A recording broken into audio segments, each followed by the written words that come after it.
Chilakaluripet assembly segment hot రాజకీయాలకు వేదికగా మారింది. స్థానికంగా రాజకీయ సమీకరణాలన్నీ శరవేగంగా మారుతున్నాయి. ప్రోలయ వేమారెడ్డి నిర్మించిన కొండవీడి ఫోర్టు ఈ నియోజకవర్గంలో ఫేమస్. విద్య, వ్యాపార, రాజకీయంగా ఈ ప్రాంతం చాలా చైతన్యవంతం. ఓ దశలో తెలుగుదేశం పార్టీకి కంచుకోటగా ఉండేది ఈ నియోజకవర్గం. ఆ తర్వాత వైసీపీ బలం పెంచుకుంది. పార్టీలకు మిశ్రమ ఫలితాలను ఇస్తూ వస్తున్నారు చిలకలూరిపేట జనం. గత 5 ఏళ్లలో చిలకలూరిపేట రాజకీయాలు చాలా మారిపోయాయి. మరి ఈసారి చిలకలూరిపేట నియోజకవర్గం ఓటర్ నాడి ఎలా ఉందో తెలుసుకునే ముందు 2019 అసెంబ్లీ ఫలితాలను ఓసారి పరిశీలిద్దాం. 2019 ఎన్నికల్లో విడదల రజని వైసీపీ తరపు నుంచి పోటీ చేస్తే పత్తిపాటి పుల్లారావు తెలుగుదేశం పార్టీ నుంచి బరిలోకి నిలిచారు. ఆ ఎన్నికల్లో వైసీపీకి 50% ఓటు షేర్ దక్కింది. తెలుగుదేశం పార్టీ 46% ఓటు షేర్ దక్కించుకుంది. ఇతరులకు 4% ఓట్లు పోలయ్యాయి. అంటే గత ఎన్నికల్లో వైసీపీ నుంచి విడదల రజని, తెలుగుదేశం పార్టీ నుంచి పత్తిపాటి పుల్లారావు బరిలో నిలిచారు. హోరాహోరీగా పోటీ అయితే జరిగింది. అయితే ఫైనల్గా వైసీపీ అభ్యర్థి రజని విజయం సాధించారు. అప్పుడు వైసీపీకి 50% ఓట్లు రాగా తెలుగుదేశం పార్టీకి 46% లభించాయి. ఇతరులకు 4% ఓట్లు ఇచ్చాయి. గత ఎన్నికల్లో వైసీపీ వేవ్ ఉండడం, జనం మార్పు కోరుకోవడం వంటి అంశాలతో ఫ్యాన్ జోరు పెంచుకుంది. మరి ఈసారి ఎన్నికల్లో చిలకలూరిపేట సెగ్మెంట్లో రాజకీయం ఎలా ఉండబోతోందో big TV exclusive detailed election సర్వేలో వెల్లడైనటువంటి అభిప్రాయాలను ఇప్పుడు పరిశీలిద్దాం. ఈ నియోజకవర్గంలో వైఎస్ఆర్ కాంగ్రెస్ పార్టీ విడదల రజనీకి బదులుగా మల్లెల రాజేష్ నాయుడిని బరిలోకి దించే ప్రయత్నం చేస్తోంది. మరి ఈయనకి ఈసారి అనుకూలమైనటువంటి అంశాలేమిటి కనుక పరిశీలిస్తే, ముందుగా నియోజకవర్గంలో చాలా యాక్టివ్గా ప్రోగ్రామ్స్, కార్యక్రమాలు చేస్తున్నారు. ఇది ఖచ్చితంగా కలిసి వచ్చినట్టు అంశం. ప్రజల్లో పాజిటివ్ ఇమేజ్ని బిల్డప్ చేసుకునే ప్రయత్నం చేస్తున్నారు. ఇది కూడా ఎంతో కొంత కలిసి వచ్చే అవకాశం.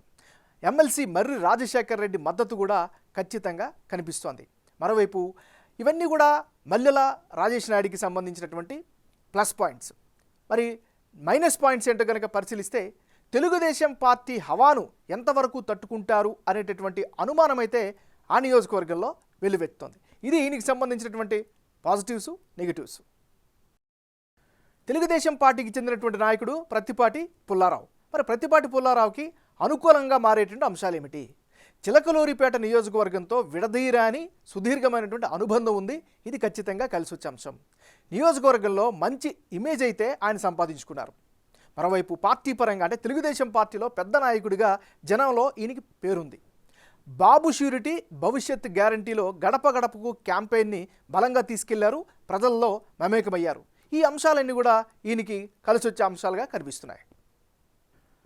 చిలకలూరుపేట నియోజకవర్గంలో ఎస్సీ సామాజిక వర్గం ప్రజలు 20% మంది నివసిస్తుంటే, కమ్మ సామాజిక వర్గం 10%, ముస్లింలు 13%, కాపులు 10%, రెడ్డిలు 8% ఉంటే యాదవ సామాజిక వర్గం 7% మంది ఇక్కడ నివసిస్తున్నారు. చిలకలూరిపేటలో ఎక్కువగా ఎస్సీ సామాజిక వర్గ ప్రజలు ఉన్నారు. ఇందులో 55% మంది అధికార వైసీపీకి సపోర్టుగా ఉంటామని ఎలక్షన్ సర్వేలో భాగంగా తమ అభిప్రాయాన్ని తెలియజేశారు. అటు తెలుగుదేశం పార్టీకి 40%, ఇతరులకు 5% సపోర్ట్ ఇస్తామంటున్నారు. మరోవైపు కమ్మ సామాజిక వర్గంలో వైసీపీకి 35%, తెలుగుదేశం పార్టీకి 60%, ఇతరులకు 5% మద్దతుగా ఉంటామంటున్నారు. ఇక 13%గా ఉన్న ముస్లింలు వైసీపీకే ఎక్కువ మద్దతు పలుకుతున్నట్లు సర్వేలో వెల్లడైంది. అటు కాపు కమ్యూనిటీలో చెరో 45% చెప్పున వైసీపీ, టీడీపీకి సపోర్ట్ ఇస్తామంటున్నారు. మరో 10% మంది మాత్రం ఇతరులకు అండగా నిలుస్తున్నారు. ఇక రెడ్డి సామాజిక వర్గంలో 60% మంది జగన్ పార్టీకి, 35% మంది తెలుగుదేశం పార్టీకి, 5% ఇతరులకు మద్దతు ఇస్తామంటున్నారు. అటు యాదవ వర్గానికి చెందిన వారిలో 35% జగన్ పార్టీకి, 60% టీడీపీకి, 5% ఇతరులకు అండగా ఉంటామని చెబుతున్నారు. ఇక రానున్న ఎన్నికల్లో చిలకలూరిపేట నియోజకవర్గంలో మల్లెల రాజేష్ నాయుడు వర్సెస్ పత్తిపాటి పుల్లారావు నిలబడితే ఫలితాలు ఏ విధంగా వచ్చే అవకాశం ఉందో పరిశీలిద్దాం. మల్లెల రాజేష్ నాయుడు వర్సెస్ పత్తిపాటి పుల్లారావు, వీళ్ళిద్దరి మధ్య గనక పోటీ జరిగితే ఆ పక్షంలో వైసీపీకి 43%, తెలుగుదేశం పార్టీకి 49%, ఇతరులకు 8% ఓట్లు వచ్చే అవకాశం ఉన్నట్లుగా తాజా బిగ్ టీవీ రిపోర్ట్లో తెలుస్తోంది. అంటే ఇప్పటికిప్పుడు ఎన్నికలు కనుక జరిగితే చిలకలూరిపేట నియోజకవర్గంలో తెలుగుదేశం పార్టీకే ఎక్కువ ఎడ్జ్ ఉన్నట్లు బిగ్ టీవీ సర్వేలో వెల్లడైంది.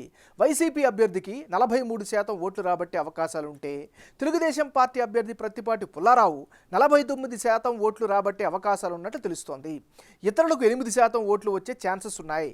అంటే చిలకలూరిపేటలో టీడీపీ పుంజుకోవడం, ఇక్కడ వైసీపీ అభ్యర్థిని మార్చి కొత్త నేతకి ఇన్ఛార్జ్ బాధ్యతలు ఇవ్వడం, వారికి తక్కువ సమయం ఉండడం, ఇవన్నీ ఫలితాలపై ఎఫెక్ట్ చూపుతున్నాయి. ప్రత్తిపాటి పుల్లారావు పట్ల సానుకూలత పెరగడం టీడీపీ విజయ అవకాశాలను పెంచుతున్నట్లు సర్వేలో అయితే వెల్లడైంది.